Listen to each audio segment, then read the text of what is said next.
अस्सलामुअलैकुम बच्चों, क्या हाल है? कैसे हो आप? उम्मीद है आप सब खैरियत से होंगे, ठीक होंगे। जी बच्चों, मेरा नाम मिस राहिला है और मैं आपको आसान सिंधी सतह क्लास लाए पढ़ाऊँगी। जी बच्चों, आज मैं आपको चैप्टर इंसाफ की रीडिंग करवाऊँगी। चैप्टर इंसाफ।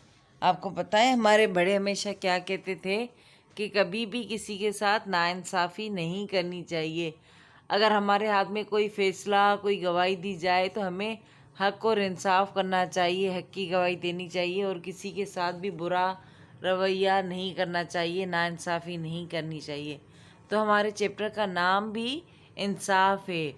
जी, जंहिं ज़माने में सिंध ते मिर्ज़ा शाह हसन अरगून राज कंदो हुयो। जहाँ पर जे लिखा हुआ है वहाँ पर असल में कंहिं आएगा। कंहिं ज़माने में सिंध ते मिर्ज़ा शाह हसन अरगून राज कंदो हो। किसी ज़माने में सिंध पर मिर्ज़ा शाह हसन अरगून जो था उनकी बादशाहत थी, वो राज करते थे। उन वक्त सिंध जी गादी जो हंध बखर हो। उस वक्त सिंध की दारुसल्तनत बखर था।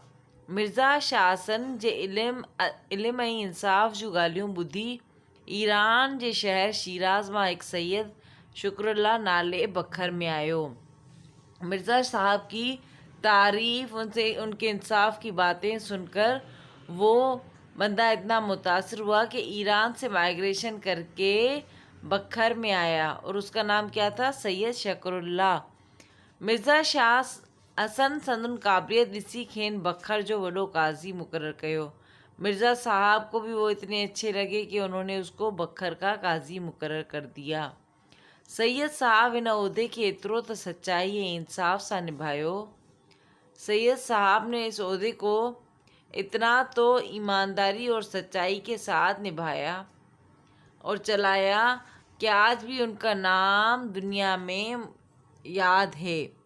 उन वक़्तु हिकु सौदागर अरब मां उम्दा घोड़ा ख़रीद करे बखर में वापार जे सांगी आयो। उस ज़माने में अरब से एक व्यापारी घोड़े लेकर वहाँ पर आया बेचने के लिए। मिर्ज़ा शाह हसन के घोड़ा पसंद करे ख़रीद गया।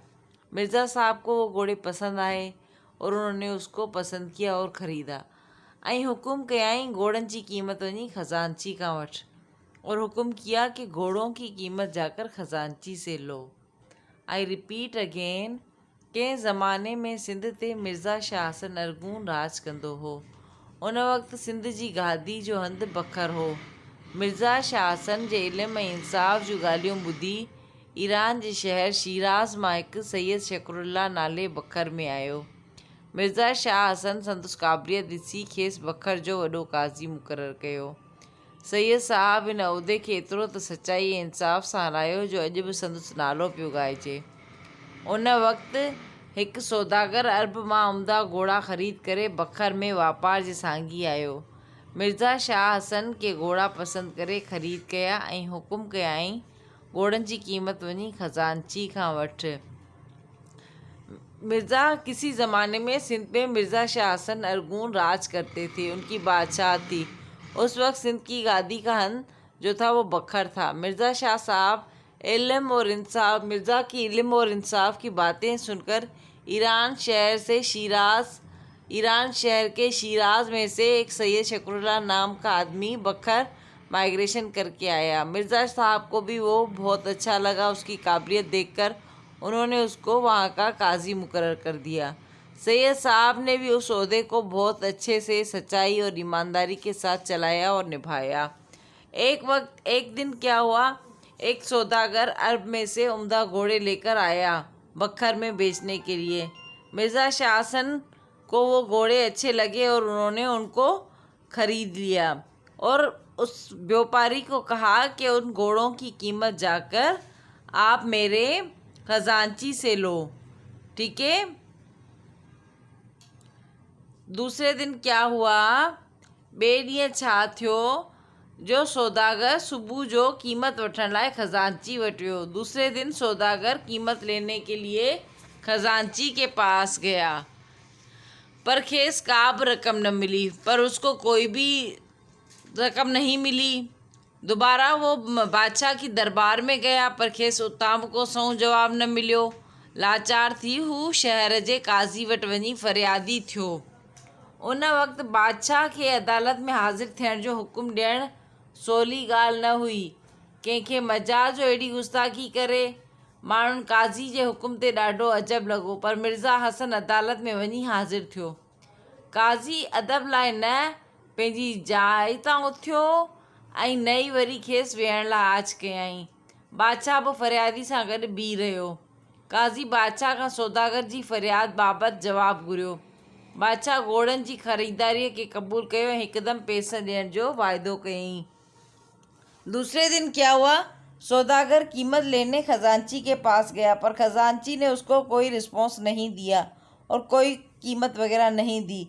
फिर ये बादशाह की दरबार में दोबारा गया, पर वहाँ से भी उसको कोई जवाब नहीं मिला और ये मायूस होकर बेबस होकर उस शहर के काजी के पास फरियादी बनकर गया।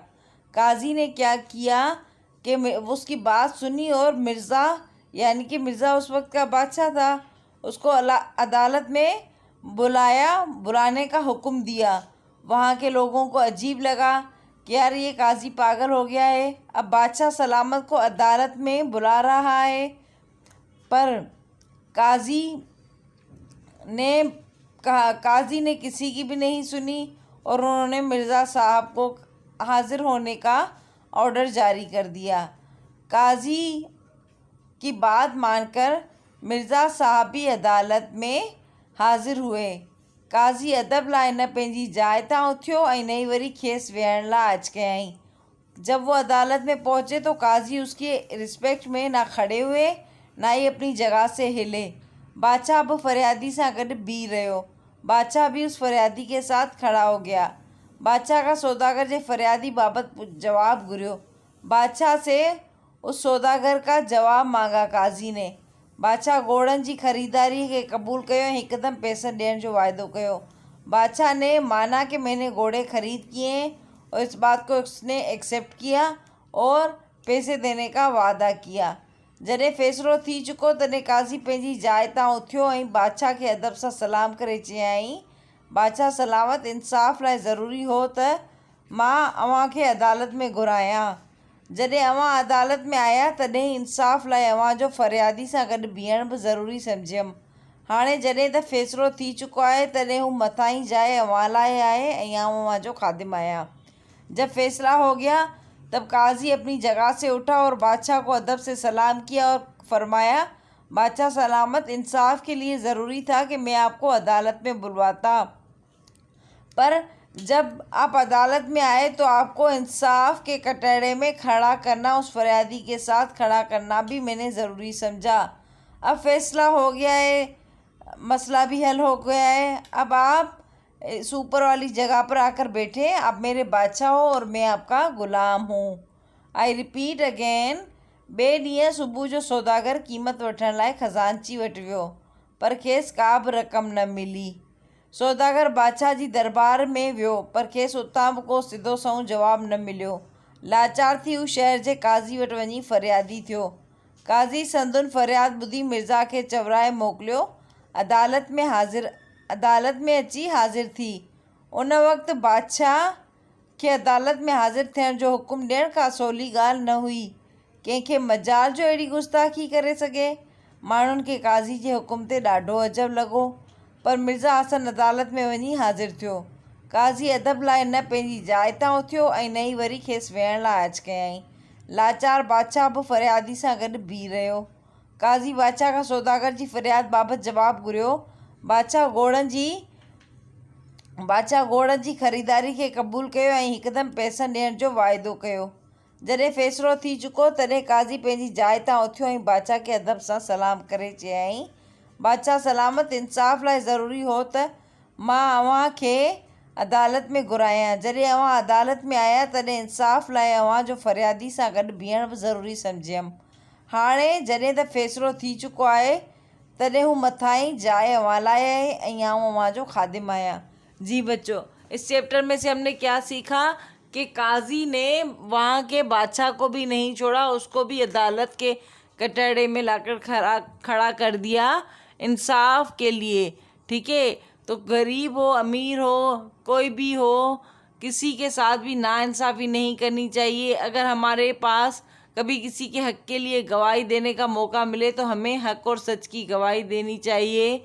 ठीक है बच्चों, और कभी भी किसी के साथ नाइंसाफ़ी नहीं करनी चाहिए।